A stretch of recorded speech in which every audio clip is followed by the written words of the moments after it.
Bismillahirrahmanirrahim. Assalamualaikum warahmatullahi wabarakatuh. Salam sejahtera untuk kita semua. Om Swastiasti, Om Namo Buddhaya, salam kebajikan. Sedulur guru, aku bisa, kamu bisa.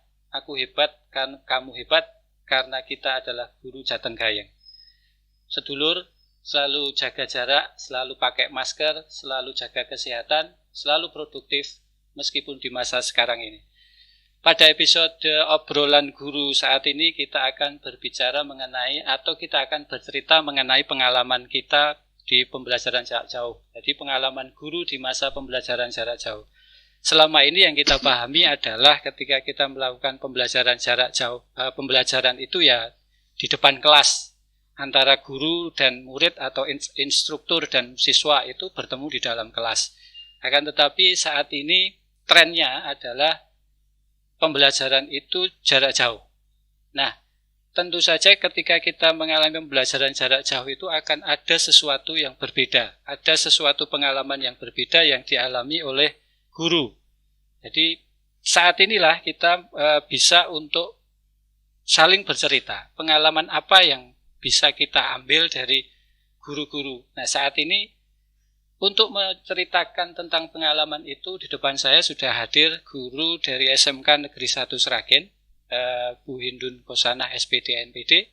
Beliau ini mengampu guru produktif akuntansi dengan selama ini sudah menerapkan pembelajaran jarak jauh. Kita akan menerima cerita dari beliau tentang bagaimana pembelajaran jarak jauh beliau yang beliau buat itu selama ini, pengalamannya seperti apa.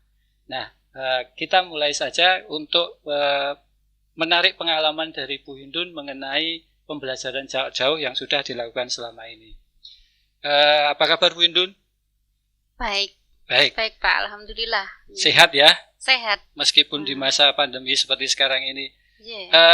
Sebelum kita mulai Bu Hindun bisa bercerita PJJ itu semacam apa sih?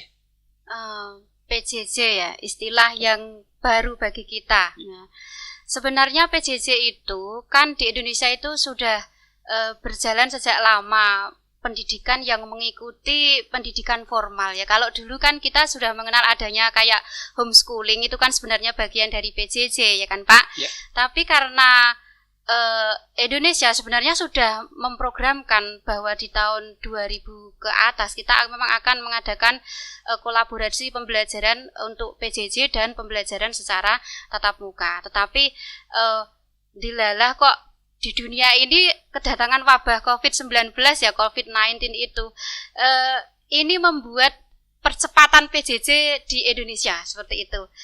Jadi PJJ istilah pembelajaran jarak jauh gitu. Pembelajaran jarak jauh ya pembelajaran yang dilakukan secara jarak jauh, tidak ada interaksi secara langsung antara guru dengan siswa seperti itu. Jadi secara garis besarnya seperti itu.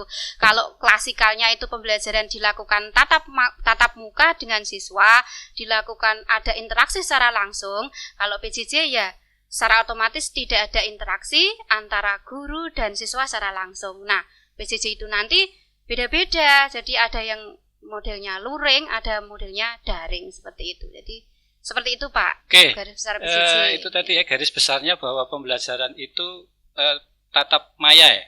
Ya, tatap maya, betul. Pembelajaran itu tidak bertemu secara langsung antara siswa dan instrukturnya atau antara siswa dan gurunya. Nah sekarang Bu, kalau Ibu sudah menerapkan PJJ itu di pembelajarannya kan tentu saja karena kita ini adalah sebagai guru. Kalau sebagai guru itu kan tentu saja ada yang membawai. Nah setiap kita bertindak itu kan pasti akan ada aturan main. Nah ketika Bu Hindun ini melakukan PJJ ada dasarnya enggak? Misalnya aturan ada dari sekali, mana? Ya kita mengikuti Permendikbud itu oleh Pak Menteri Pendidikan ya nomor 4 tahun 2020 bahwa pelaksanaan PJJ yang kita diterapkan di Indonesia itu mengacu pada 4 prinsip. Yang pertama kita harus dilaksanakan dengan cara memberikan pengalaman belajar yang bermakna bagi siswa.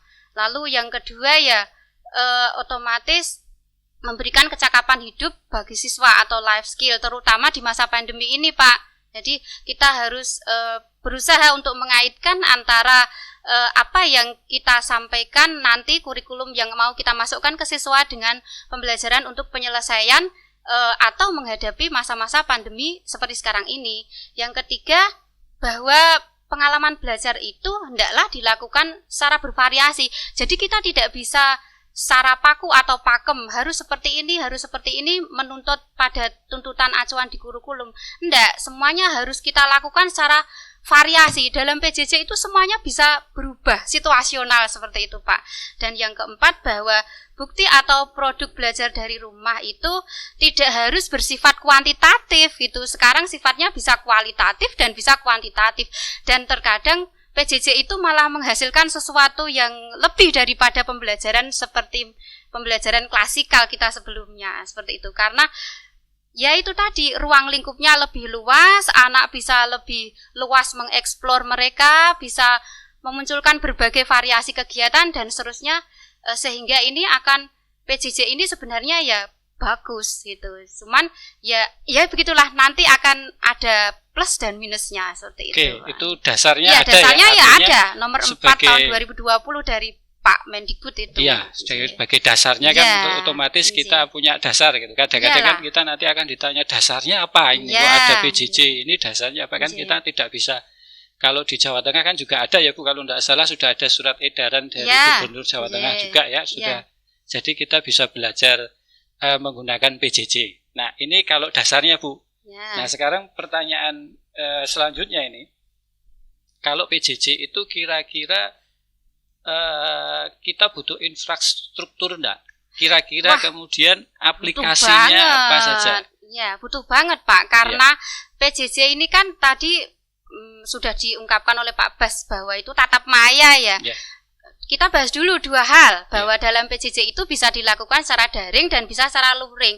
Daring dalam jaringan penuh itu berarti kan kita secara penuh menggunakan bantuan internet itu ya, karena kita nggak bisa bertatap langsung secara interaksi langsung dengan siswa. Interaksinya ya lewat maya itu.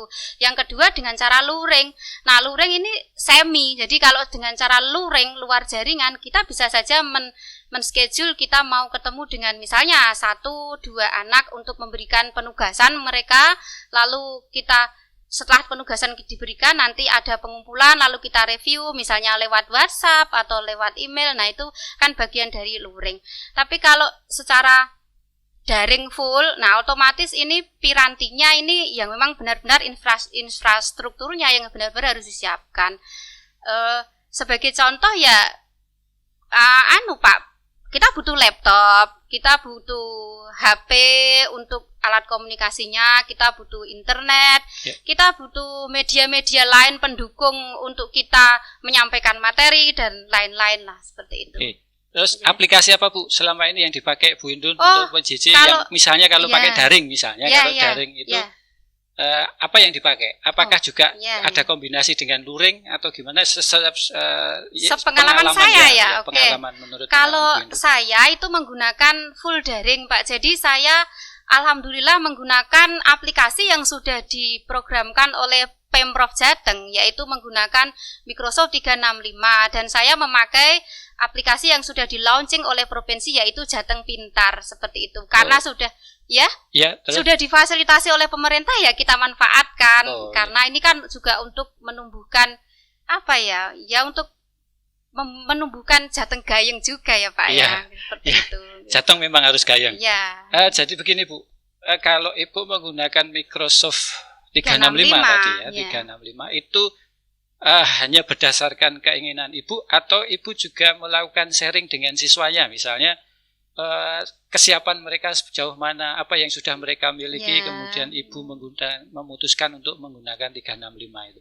Oh iya, pastinya. Jadi sebelum saya untuk memutuskan menggunakan Microsoft 365, saya awalnya masih menggunakan WhatsApp untuk komunikasi dengan anak-anak. Jadi anak-anak sudah punya akun enggak di Microsoft 365? Sudah pernah kenal enggak yang namanya Microsoft 365?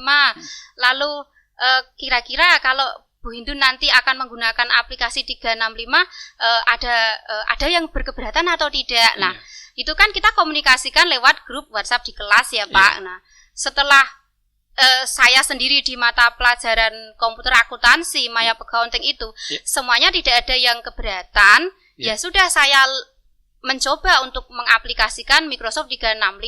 Ya memang pada awalnya akan menemui banyak kendala karena itu kan ya aplikasi baru dan bagi anak juga itu hal-hal yang sangat-sangat baru. Tapi alhamdulillah sejauh ini semua bisa mulai mengenal teknologi baru, mulai bisa enjoy dan bahkan mereka itu selalu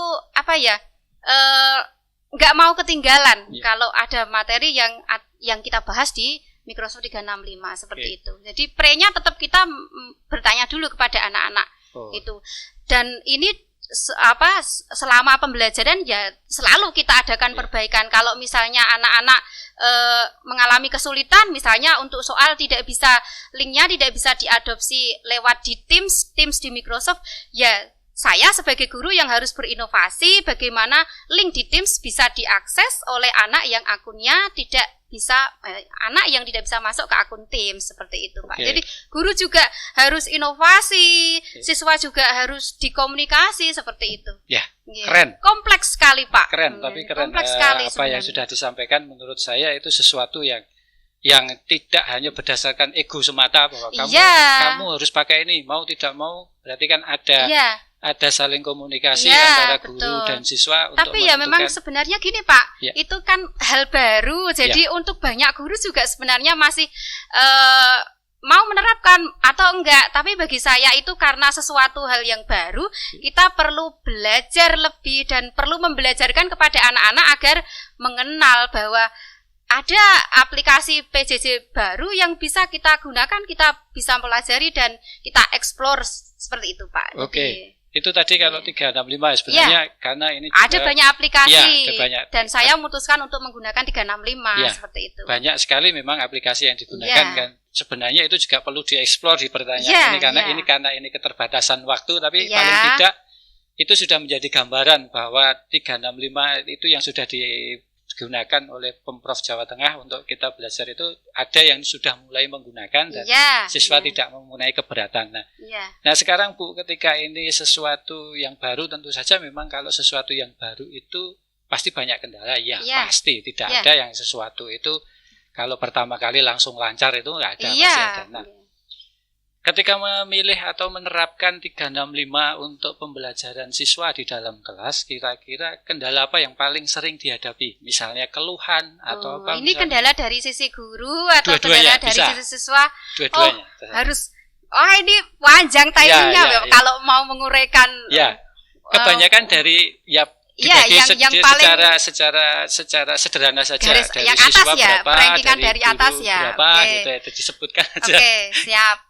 Kalau yang dari guru itu yang pertama itu guru harus siap-siap benar-benar belajar mengenai what is Microsoft 365, apa itu Microsoft 365, bagaimana mengoperasikannya, bagaimana kita membuat video pembelajaran yang kita mau entry ke 365 dan lain-lain. Jadi kalau dari sisi guru yang diutamakan terutama adalah sumber dayanya, lalu tersedianya fasilitas yang mau digunakan oleh guru dan paketan internet itu number one ya. Lalu yang utama itu, dan waktu yang harus kita sediakan lebih lama karena kita harus prepare segala hal yang akan kita sampaikan di aplikasi itu. Kita harus punya schedule apa yang mau kita kasih ke anak, hasilnya bagaimana seperti itu. Kalau dari siswa ya kebanyakan itu ya pulsa internet itu. Dan karena kebanyakan khususon di SMK Negeri 1 Sragen kan Yun Sewu ya banyak yang dari desa, otomatis jaringannya itu yang lola, entah dari faktor jaringan karena letaknya yang jauh dari pemancarnya atau karena kuotanya pada habis ya, tapi kebanyakan keluarnya karena kuota dan karena juga beberapa HP-nya anak itu yang tidak support ya. Aduh ini penuh Bu, memorinya sudah full seperti itu ya. Ya itu kendala utamanya seperti itu. Kalau dalam hal materi kita kebanyakan kita akan solusinya ya mengkomunikasikan. Nah, setelah ada anak keluhannya misalnya, Bu ini kurang, kita butuh video pembelajaran, baru saya eksplor lagi seperti itu. Tapi kalau dari sisi anak kebanyakan dari jaringan, Pak. Jaringan dan kuota itu. Oke. Itu saya kira Bu Indun terima kasih atas sudah berbagi tentang pengalamannya mengenai pembelajaran jarak jauh. Dan waktu yang sangat terbatas ini paling tidak sudah ada yang diceritakan, yang berbagi pengalaman dengan guru-guru yang lain di wilayah Jawa Tengah barangkali nanti yang akan menggunakan 365 juga, nanti bisa juga kita berdiskusi dengan Bu Indun Kosanah. Terima kasih Bu Indun atas waktu yang sudah diberikan. Sama-sama, Pak. Untuk sedulur guru demikian obrolan guru pada episode kali ini tentang pengalaman belajar di masa pandemi ini. Mudah-mudahan ini bermanfaat. Aku bisa, kamu bisa. Aku hebat, kamu hebat, karena kita guru Jawa Tengah. Assalamualaikum warahmatullahi wabarakatuh.